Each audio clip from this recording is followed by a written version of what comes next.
ರಾಜ್ಯದಲ್ಲಿ ಇವತ್ತು ಕಾಂಗ್ರೆಸ್ನ ದುರಾಡಳಿತ ಎದ್ದು ಕಾಣಿಸ್ತಾ ಇದೆ. ಆರ್ಥಿಕ ಮುಗ್ಗಟ್ಟಿನಲ್ಲಿ ಸರ್ಕಾರ ಇದೆ. ಅದರ ಮಧ್ಯೆ ಸಿದ್ದರಾಮಯ್ಯನವರು ನಾಟಕವನ್ನು ಪ್ರಾರಂಭ ಮಾಡಿದ್ದಾರೆ.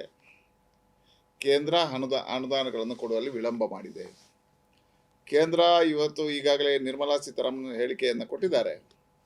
ರಾಜ್ಯಕ್ಕೆ ಕೊಡಬೇಕಾಗಿರ್ತಕ್ಕಂಥ ಎಲ್ಲ ಅನುದಾನಗಳನ್ನು ಪೂರ್ತಿಯಾಗಿ ಕೊಟ್ಟಿದೆ.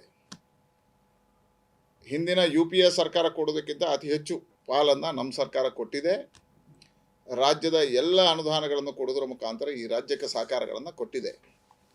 ಆದರೆ ಇವತ್ತು ಸರ್ಕಾರವನ್ನು ನಡೆಸಲಿಕ್ಕೆ ಆಗದೇ ಇರತಕ್ಕಂಥ ಸಿದ್ದರಾಮಯ್ಯ, ಸರ್ಕಾರದ ಆರ್ಥಿಕ ಮುಗ್ಗಟ್ಟನ್ನು ನಿರ್ವಹಣೆ ಮಾಡಲಿಕ್ಕೆ ಆಗದೇ ಇರುವ ಮುಖ್ಯಮಂತ್ರಿಗಳು ಇವತ್ತು ಇನ್ನೊಂದು ಆರೋಪಗಳನ್ನು ಮಾಡುವಂಥ, ಇನ್ನೊಂದು ಕೇಂದ್ರ ಸರ್ಕಾರಕ್ಕೆ ಆರೋಪವನ್ನು ಹಾಕುವಂಥ ಕೆಲಸವನ್ನು ಮಾಡಿದ್ದಾರೆ.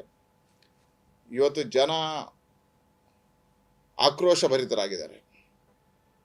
ತಮ್ಮ 6 ತಿಂಗಳ ಕಾಂಗ್ರೆಸ್ನ ಆಡಳಿತದಲ್ಲಿ ಕಾನೂನು ಸುವ್ಯವಸ್ಥೆಗಳು ವೈಫಲ್ಯ, ಆರ್ಥಿಕ ನಿರ್ವಹಣೆಯಲ್ಲಿ ಆಗಿರ್ತಕ್ಕಂಥ ಮುಗ್ಗಟ್ಟು, ಬರ ನಿರ್ವಹಣೆಯನ್ನು ಮಾಡಲಿಕ್ಕೆ ಆಗದೇ ಇರತಕ್ಕಂಥ ಸರ್ಕಾರದ ವೈಫಲ್ಯಗಳು ಎಲ್ಲ ಕಾರಣದಿಂದ ಇವತ್ತು ಸರ್ಕಾರ ಒಂದು ಸಂಪೂರ್ಣವಾಗಿರ್ತಕ್ಕಂಥ ವಿಫಲತೆಯಡೆಗೆ ಹೋಗ್ತಾ ಇದೆ. ಹಾಗಾಗಿ ಮುಂದಿನ ಲೋಕಸಭೆಯ ಚುನಾವಣೆಯಲ್ಲಿ ಅತಿ ಹೆಚ್ಚು ಸ್ಥಾನಗಳನ್ನು ಭಾರತೀಯ ಜನತಾ ಪಾರ್ಟಿ ಪಡೆಯುತ್ತೆ. ಇವತ್ತು ಇಡೀ ರಾಜ್ಯದಲ್ಲಿ ವಾತಾವರಣ ಮತ್ತೆ ಭಾರತೀಯ ಜನತಾ ಪಾರ್ಟಿ ಪರವಾಗಿದೆ. ನೋಡಿ, ಸುತ್ತೂರು ಮಠಾಧೀಶರ ಕಾರ್ಯಕ್ರಮ, ಅದು ಜಾತ್ರೆ, ಅಲ್ಲಿ ಪ್ರತಿ ವರ್ಷ ಕರೀತಾರೆ.